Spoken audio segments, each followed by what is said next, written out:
Sa mga nagbabalak mag-Iloilo para sa kanilang Dinagyang Festival, baka gusto nyo roong mag-mansion hopping. Marami silang mga bonggang mansion.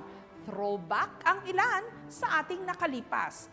Meron pa ngang isa na di umano, bigla na lang uma-appear sa mga may special talent. May karatulang gumigimbal ngayon sa mga dumadaan ng Gimbal Iloilo. Ang nakasulat dito, You are passing Gimbal Vanishing Mansion. pero wala ritong makikitang anumang mansyon. Mukhang vanishing nga. Sa halip, ilang hakbang lang ang estatwang ito ang makikita na may karatulang White Lady Passenger. Sa likod ng rebulto, nakatirik ang mahiwagang Vanishing Mansion. Ayon sa kwento-kwento, ang misteryosong mansion sumusulpot lang daw sa gabi at nawawala rin pagliwanag. Ang kababalaghang ito na iulat noong 2016 ng radio reporter na si Aldrin. During interview, ang sabi ng isang driver pa, nagsakay sa Ethereum yung babae na edad 40, maganda daw. At saka nakatsinelas. Pagdating na doon sa Gimbal, may malaking bahay. Siguro mansyon. Pagkatapos, namusina yung driver. Inopen yung gate ng security guard. Nakapasok sila sa loob. Habang umikot yung driver, tinignan niya yung bahay. Pagkatapos, nabigla siya. Sabi niya, bakit walang bahay? Nakita yung malaking akasya. Ang Vanishing Mansion, dalas daw sa mga taxi driver lumilitaw. Katulad ni Alan Gonzalez. Hindi raw niya malilimutan ang isa niyang pasahero na nagpahatid pa raw sa Vanishing Mansion mismo. Ang ganda. Naka-all white siya. Ang mukha niya, parang gandang babae. Daw mataas ang ilong. Parang kinis niyang luya sa harapan. So, ang laba ng buhok. Siya basta pupunta lang ng plaza. Hindi pa kami nakarating sa plaza ng Gimbal na wala na siya. Na lang ko. Natulala. Ko ng isip-isip. Bakit?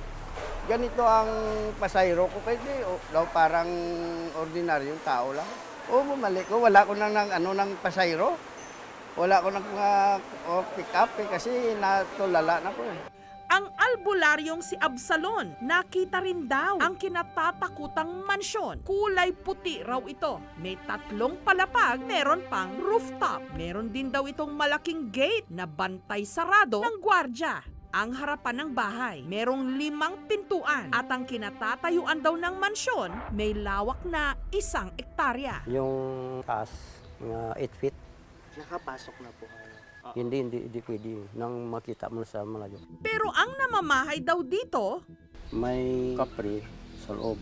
Sa first floor, 3. Sa second floor, 2. Paano nyo po nalaman kung hindi pa po kayo nakakapasok? Kasi nakita ko sa sa pintuan. ang babaeng pasahero naman daw na nagpapahatid sa mga taxi driver. Nagngangalang Teresa. Siya raw ang reyna ng mansyon. Hindi nakita. Parang friendly sila. Friendly. Yung kapre, hindi ko sigurado. Hindi ko sigurado kung manakit o wala. Pero kung ang 75 anyos na si Aling Chedeng ang tatanungin, kahit nasa tabi lang ng pinaniniwalaang kinatitirikan ng Vanishing Mansion ang kanyang bahay, ni minsan hindi pa raw niya ito nakikita. Ang chismis, mayroon unod.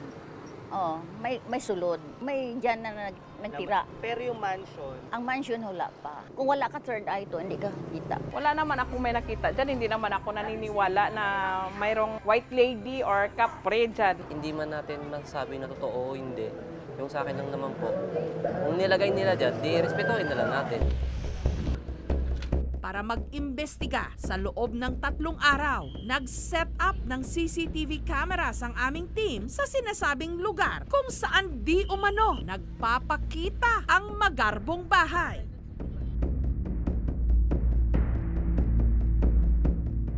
Wala naman wala naman tayong nakikitang kakaiba. Alas 12 ng ating gabi, wala naman, normal naman. Samantala, Napag-alaman namin na ang mismo palang nagpalagay ng karatula dito sa bayan ng Gimbal, ang kanilang mayor, si Mayor Oscar Garin. Pero paglilinaw ni Mayor, hindi raw niya layuning takutin ang mga residente. Nais lang daw niyang pangalagaan ang puno ng akasya na narito na ilang siglo na ang tanda. Kasi kung lalagyan mo lang bakod yung kaisya without mentioning anything, it will not catch the attention of people. So once you get the inquisitiveness of people, magbasa sila. It is there in the tree itself. Ano lang, something different. This tree is Gimbal Vanishing Mansion. Kasi pag walang something unusual, it cannot call the attention. So sumakay lang kami. We ride on that opportunity. Paraan din daw ito para ang mga motorista magdahan-dahan sa pagpapatakbo. Lalo pat katapat lang ng puno ng akasya ang isang eskwelahan. I think there's nothing wrong about it. And people here don't have any apprehension tungkol dyan. I am misconstrued by others that I am a superstitious mayor. But I don't care how they see me. Hindi lang nila naisip if I can think of something na hindi pa naisip ng iba. Meron siya proposal sana na putulin, but due to the request of the local government unit na spare siya because it was a century-old acacia tree. Kung sakaling madismaya kayo na hindi matsyempuhan ang di umano'y Vanishing Mansion of Iloilo, huwag mag-alala dahil marami pa ritong tinatawag na heritage mansions na siguradong makikita nyo hindi naglalaho. Sa katunayan, ang buong syudad ng Iloilo mayroong 240 heritage houses at 30 sa mga ito, mga mansyon. Dahil sa glorious past ng Iloilo, naging sentro siya ng trade and commerce before. Merong booming industry sa textile and sugarcane. Ang mga mansyon, they belong to the sugar barons. Ganun kayaman ang mga Ilonggo. During Dinagyang, part yan ng ating tourism circuit. Sa ating mga packages, ino-offer natin yung city tour. Sa Molo District, walking distance lang mula sa simbahan ng Molo o ang St. Anne Parish Church. Naroon ang puting-puting Yusay Consing Mansion o Molo Mansion. Pagpasok ng gate, may rotonda na meron pang fountain sa gitna na papalibutan ng mga bulaklak. Sa unang palapag, may souvenir shop. Sa second floor, nagtataasa ng mga kisame. Ang sahig, gawa sa Molave at Nara. Yun nga lang kapansin-pansing wala na itong mga gamit. Di nalaraw kasi ng huling may-ari bago niya tinuluyang inabandona ang mansyon. Sa likod naman ng Molo Mansion, may cafeteria kung saan ma-e-enjoy ng mga turista ang tinatawag nilang ternate ice cream at authentic na pansit Molo soup. Si Don Estanislao Yusay ang orihinal na may-ari ng mansyon. The Yusay family has been living in this area here since mid-1800s. But this house was finished only in 1926. John Stanislao Yusay died in 1911, and when he died, yung asawa po niya yung nag-supervise sa pag-construct nitong bahay. This mansion is one of the lucky mansions because before, surrounding the plaza, maraming mga malalaking bahay. The Japanese were there and nasira yung maraming bahay. So this is the luckiest mansion, I would say. Pero noong 1970s hanggang 1980s, inabandona ang mansyon dahil sa hindi nito magandang kondisyon, binalak pa raw itong ipa-demolish. Hanggang noong 2014, binili at ipina-renovate ito ng bagong may-ari. Specifically, nirestore nila yung ceiling. When it was bought, sira-sira yung ceiling. I tried to fix it. Pero everything you see right now is the original. Yung windows, yung floor, the glass was fixed. Pero yung original wood ng house is still restored until now. Kasi yung sa stairs, yung sa mga doors, it's original. We are not allowing a lot of people to go up here. Only during events po. Sa susunod na linggo, mag-iingay na naman ang mga ati at tambol dito sa Iloilo. Pagpupugay sa Poong Santo Niño at paggunita sa pagdating ng mga malay sa Panay Island at pagbenta sa kanila ng isla ng mga ati. Ito ang taunang Dinagyang Festival.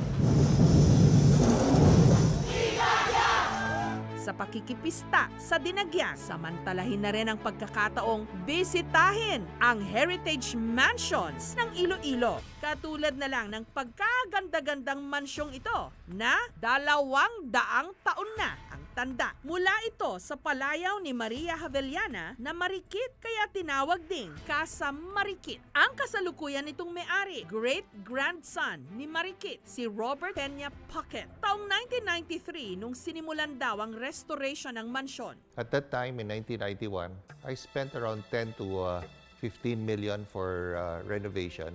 I had the ceilings changed to more sturdy ceiling and not the original ceiling because they were not that nice at the time. The floors are original, the walls are original, the outside are all original.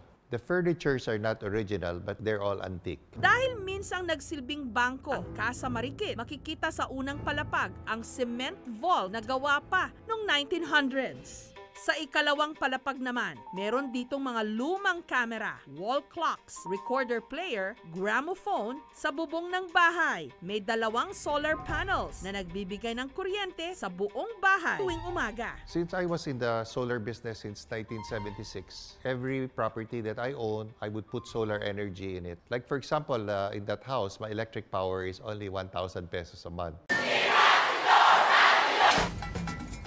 Sa susunod na linggo, dinagyang ng Iloilo. Travel pa more! Thank you for watching, mga kapuso. Kung nagustuhan niyo po ang videong ito, subscribe na sa GMA Public Affairs YouTube channel. And don't forget to hit the bell button for our latest updates.